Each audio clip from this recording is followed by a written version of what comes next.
All right, well, I want to tell you about my pickup.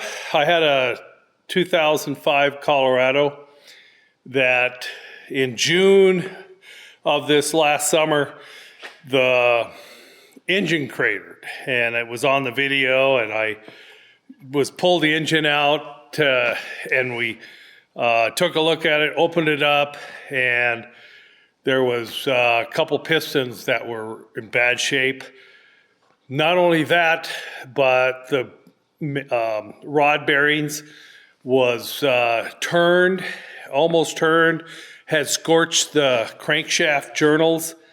So I took the engine down to engine rebuilders down in Great Falls and had them take a look at it. And I figured, well, why don't we just put the engine back together again, have it rebuilt, and then, we've got a good solid engine on that. The pickup had about 135,000 miles. Well, he said it's going to take months because they're so backlogged in other engines, and that's fine. I'll get by.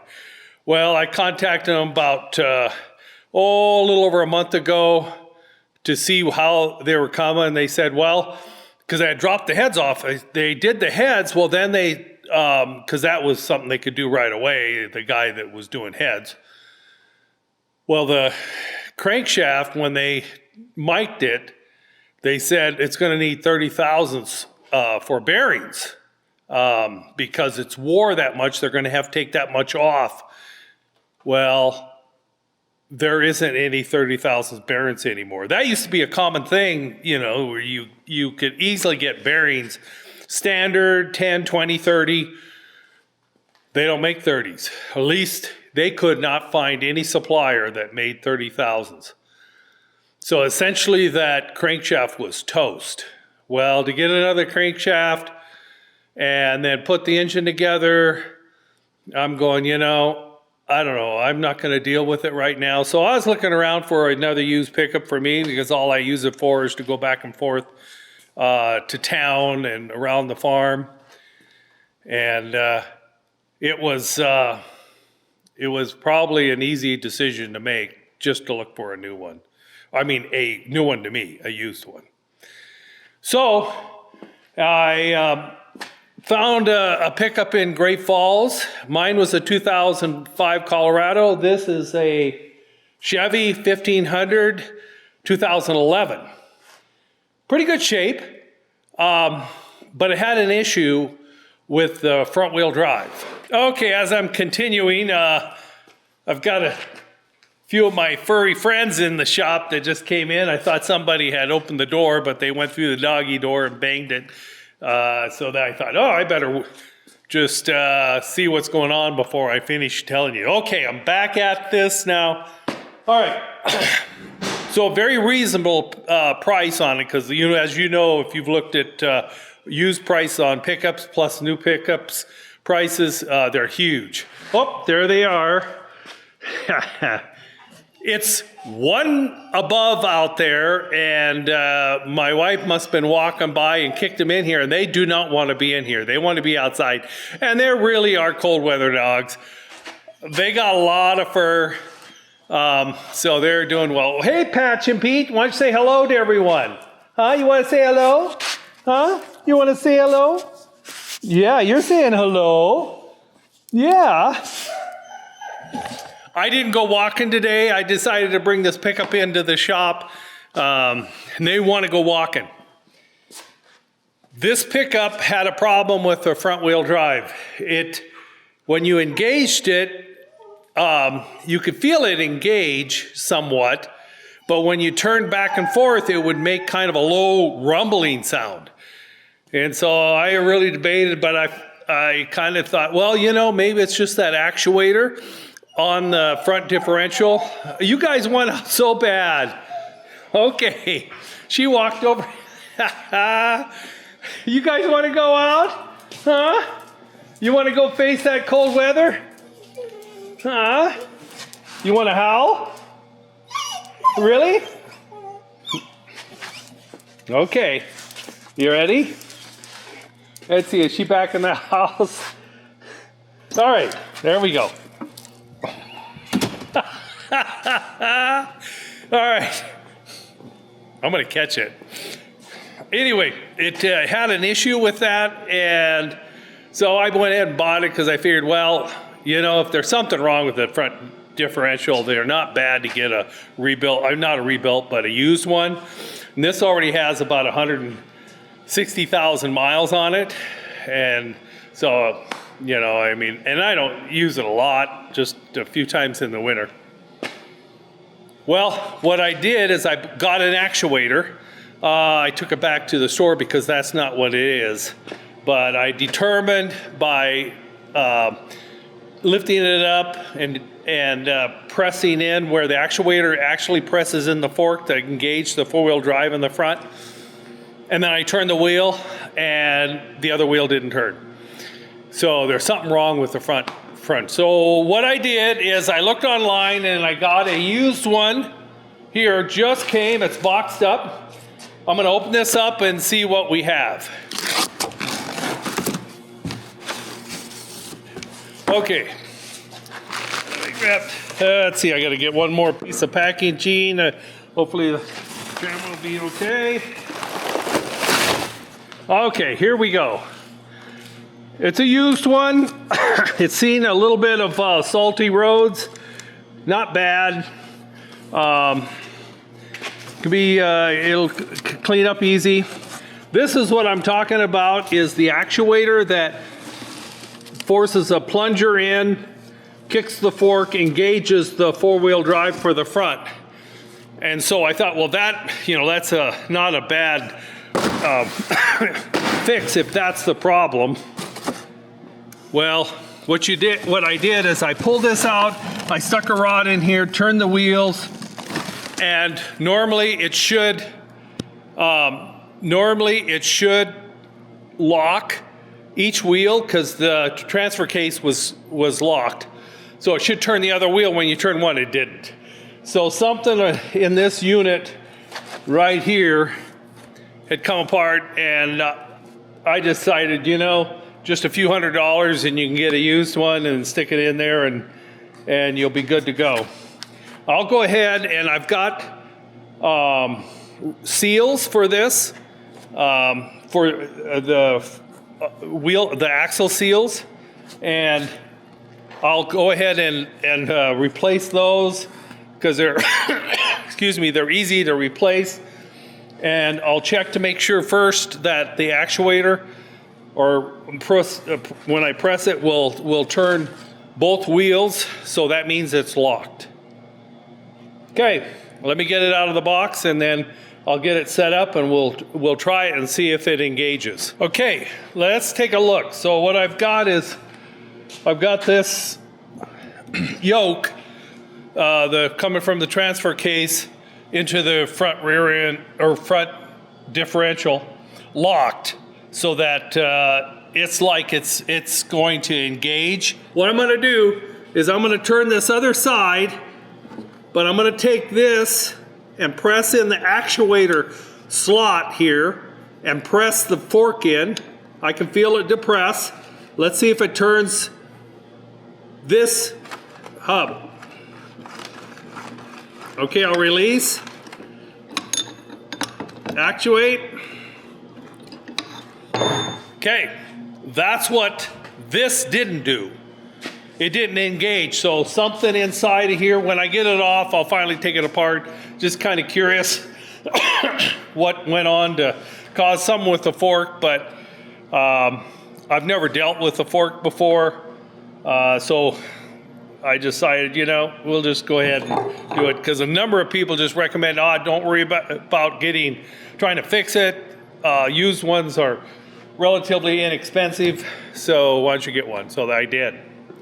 Okay, I'm assuming this works, but they're about, about $90 if you want to get one of these. So, all right.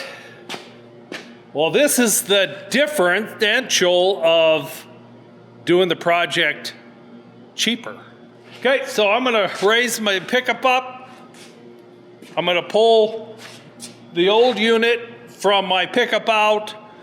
I'll put oil in this, and then I'll slip it back up in there, bolt it in, and hopefully we have four-wheel pause traction.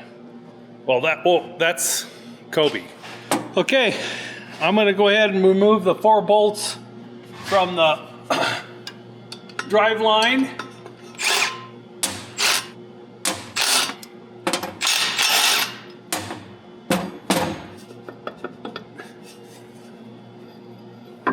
Okay, the drive line is from the transfer case is excuse me, unhooked, and now I need to do the axles. So let's see if I can get it. That one there, there's 4 bolts that hold the 2 plates together. Same on this side, and then that will free the drive lines and from the front differential. Now the axles unloose. I've got the wire harness off the actuator. Now I've got 2 bolts here and 2 bolts right up there to pull it. And I'm gonna get some straps so I can help pull it down, and then we'll take a look at it. Okay, I have 1 more bolt. I've got these ropes. It'll probably drop down, but it's tight. So let's just try and see what happens here. Okay. Now I'm going to slowly let it off and see if I can drop it. I forgot there's 1 nut here I left on. There we go. Alright, what are we hung up on? I see. That probably has to go up. Close. Okay, well, I found out. I got it out. The rear end. Front differential, I don't know what differential it makes, or difference it makes, oh well. Anyway, I was trying to figure out, is it very much internal? And what I found out is this. Let me get my glasses on so you guys can see better, right? Okay. The way it works is, I'll take it apart here. You've got the stub shaft right here that goes down into your planetaries. And this one here drives the passenger side. Then what you have is you have a spring. Then you have the forks with the sliding gear. And these alligator notches will slide off and on that gear there, the stub shaft. So anyway, I was trying to figure out, well, it works. But when I took it apart, this washer with the ears on fell out when I took this shaft off. And they've got a keeper ring right here. It had wore through this inside right here. It's supposed to be like this against the inside there. This ring is not supposed to slide past that keeper. So that's what was going on. The shaft, this shaft right here, was actually out. Well, when this comes out, it doesn't allow this to go far enough to engage. So the whole problem with this front differential was that keeper washer. Now let me get it off here. The inside of this is wore enough that the keeper slid right past. The axle slipped out slightly. It can't go all the way out because it hits the CV joint, so it only can go that far. But that was enough not to allow this unit to fall into these gears, and just lock it. Well, so I took the one I got off the a used one, and I was looking at and comparing the gears, and these here, the tips are all worn, where this one right here looks really good. So that gives me some confidence that this the front differential will work well. So interesting that the mystery is solved by just this. This wore enough, it started jumping out, rounded off the edge of these, the axle slipped out. Now I know that if you ever run across that out there, take a look. Let me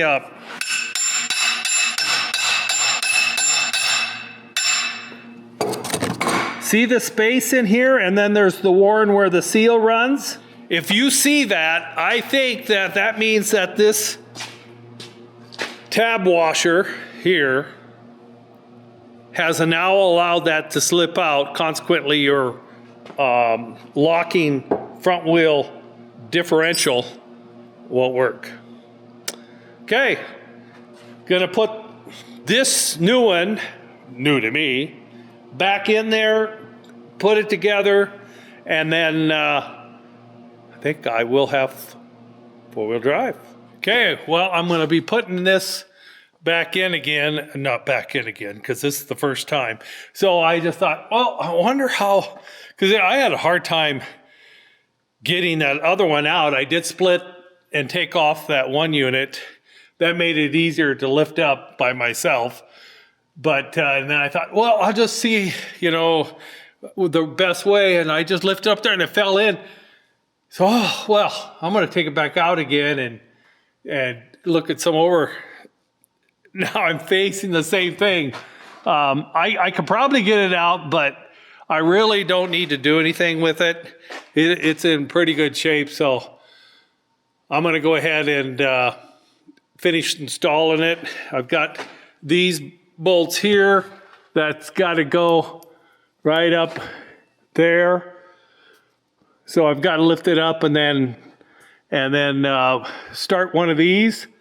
Let's see, I've got to, let me see, I got to get the socket, and then once I get one of these in, then I can put the other in, secure that, and then get this back pedestal, the passenger side axle half on. All right.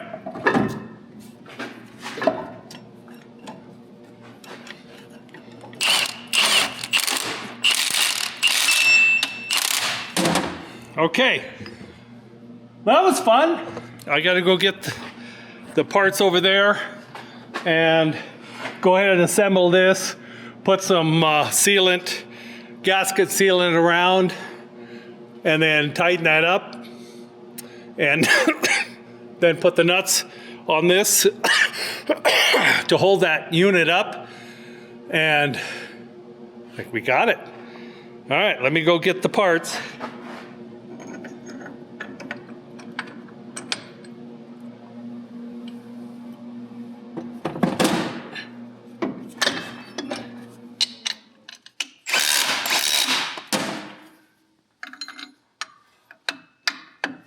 Okay, what I'm doing is I'm testing it and it really feels good.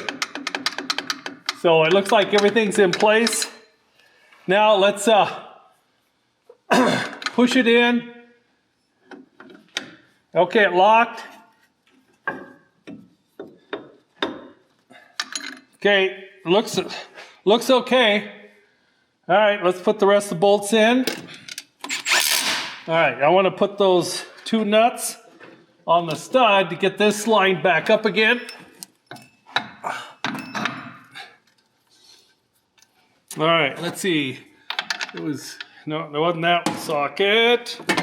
Was it this socket? Yep. All right. Okay, I'll get a wrench and torque all the bolts and then get them where they're supposed to be. So, okay, well, I got to go grab something. I'll be back. All right.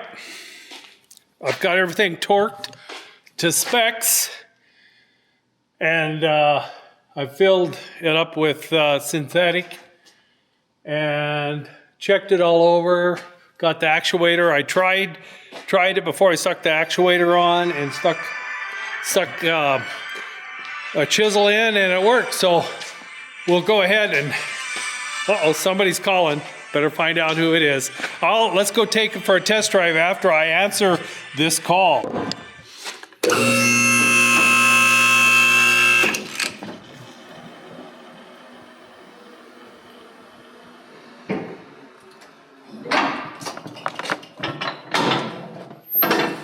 Okay, got it outside of the shop.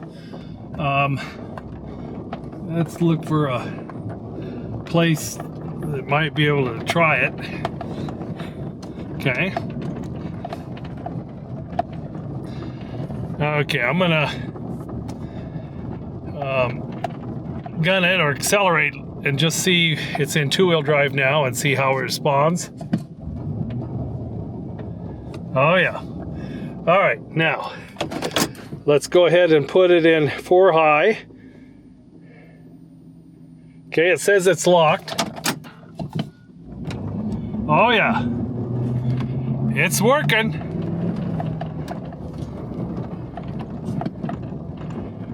All right, good. I have 4-wheel drive, and if I could have got that special washer, it would have been a cheaper fix. But those alligator ears, little notches were wore on it, and so it's probably needed more than that. But what I'm doing right now is I'm driving down, well actually I'm driving up this small hill.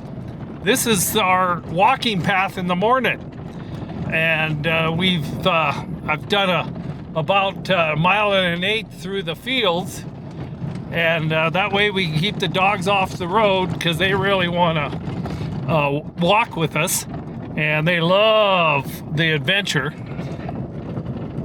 And so I just, after we get done seeding, I drive this course, flatten out the rows, and then almost every day, at least 5 times a week, we walk the dogs and get some much needed exercise for, as you know, we have a sedentary life.